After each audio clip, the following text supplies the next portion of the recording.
বেলাই বুঝিবি কোন জায়গায় মামারে দিমু মামারে তোমার নিজের মোবাইল ও স্যার তোমার নামটা কি আমার নাম হলো সাদ্দাম হোসেন লস্কর তুমি কাকে ভোট দিবা আসাম বরাকবলি Doitola Bilaipur GP Katlicherra LA7 Doitola Bilaipur GP কোন জায়গায় মামারে দিমু মামারে পুরা অসমত আমি 20 লাখ নতুন ঘৰ বনাম বৰাকতো বনাম ব্ৰহ্মপুত্ৰতো বনাম আৰু এই ঘৰৰ জিঅ' টেগিং এইবাৰ গভৰ্ণমেণ্ট অফিচাৰ নকৰে মহিলা সেলফ হেল্প গ্ৰুপে কৰিব ঠিক আছে তাৰ মানে গৰীব দুখীয়া মানুহে নিজৰ ঘৰ এবাৰ নিজে সিলেক্ট কৰি দিব যে মোক ঘৰ লাগে মোৰ এইটো জিঅ' টেগিং পোৰ্টেলত এপ্লিকেশ্যন কৰি দিব আৰু আমি আপোনালোকক ঘৰ দিয়াৰ ব্যৱস্থা কৰি দিম এইটো হ'ল Modi guarantee number 1 Modi guarantee number 2 যাৰ বাড়িত ৰেশন কাৰ্ড আছে সব বাড়িতে একটা অৰুণোদয় পাব এইটো হ'ল মোদী গ্যাৰেণ্টি নাম্বাৰ 2 ঠিক আছে মোদী গ্যাৰেণ্টি নাম্বাৰ 3 লাখপতি দিদি আমাৰ যোনে লাখপতি বাইদেউৰ ফৰ্ম ফিল আপ কৰিছে সেই গোটেই মহিলাই বেংক একাউণ্টত 10,000 টকা তেওঁলোকে লাভ কৰিব মোদী গ্যাৰেণ্টি 3 আৰু যদি এই 10,000 টকা ভাল কৰি খৰচ কৰে তেতিয়া আগলৈ গৈ আমি আৰু 25,000 টকা দিয়াৰ ব্যৱস্থা কৰিম মোদী গ্যাৰেণ্টি 4 আমাৰ ল'ৰা আৰু ছোৱালী ছেলে মেয়ে দুইটাৰে কলেজৰ এডমিশ্যন ফ্ৰী মোদী গ্যাৰেণ্টি 5 কলেজত এডমিশ্যন লোৱাৰ পিছত যিমান ছোৱালী আছে তাৰ বেংক একাউণ্টত হায়াৰ ছেকেণ্ডাৰী ফাৰ্ষ্ট ইয়াৰ আৰু ছেকেণ্ড ইয়াৰৰ কাৰণে 10,000 ডিগ্ৰী পঢ়িলে 12,500 আৰু পোষ্ট গ্ৰেজুৱেট পঢ়িলে 25,000 টকা জমা হ'ব মোদী গ্যাৰেণ্টি 5 আগত কি গ্যাৰেণ্টি আছে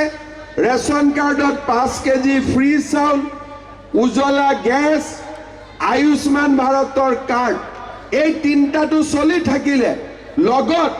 আৰু নতুন 5টা মোদী গ্যাৰেণ্টি का साथ मामा की वारंटी ठीक है আজি আপোনালোকে জানে এই যে মই কথাবিলাক কৈ আছো মই কবাত কৈ আছো নেকি যে খালি হিন্দুৱে পাব মুছলমানে নাপায় মই কৈ আছো নেকি কৈছো নেকি তেতিয়াহলে আপোনালোকে চাওক ইউডিএফ আছে কংগ্ৰেছ আছে কয় বিজেপি এন্টি মুসলিম কিন্তু বিজেপি দিনত মুছলমান মানুহে অৰুণোদয় পাইছে না নাই পোৱা মুছলমান মানুহে পাক্কা ঘৰ পাইছে না নাই পোৱা মুছলমান মানুহে আয়ুষ্মান ভাৰতৰ কাৰ্ড পাইছে না নাই পোৱা মুছলমান মানুহে চাকৰি পাইছে কি নাই পোৱা তেতিয়াহলে যিবিলাক মানুহে কয় মোদী বেয়া মামা বেয়া সেই মানুহক মই একটা প্ৰশ্ন সুধিব খুজিছো যে কংগ্ৰেছৰ দিনতো দালাল আছিলে কি ভাল আছিলে এতিয়াতো মামাৰ দিনত দালাল আমি খতম কৰি দিছো যে দালালি চলবে না এটা কি খাৰাপ কথা তো আজি কংগ্ৰেছৰ দিনত ইউডিএফৰ দিনত মানুহ কষ্টত আছিলে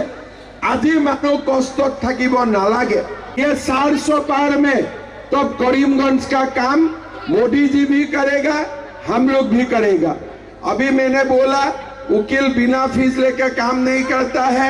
मैं भी फीस लेके जब वकील था मैं भी फीस लेके काम करता था लेकिन एक बार वकील से जब पॉलिटिक्स में आते हैं वो परमानेंटली आते हैं लेकिन हाफिज चौधरी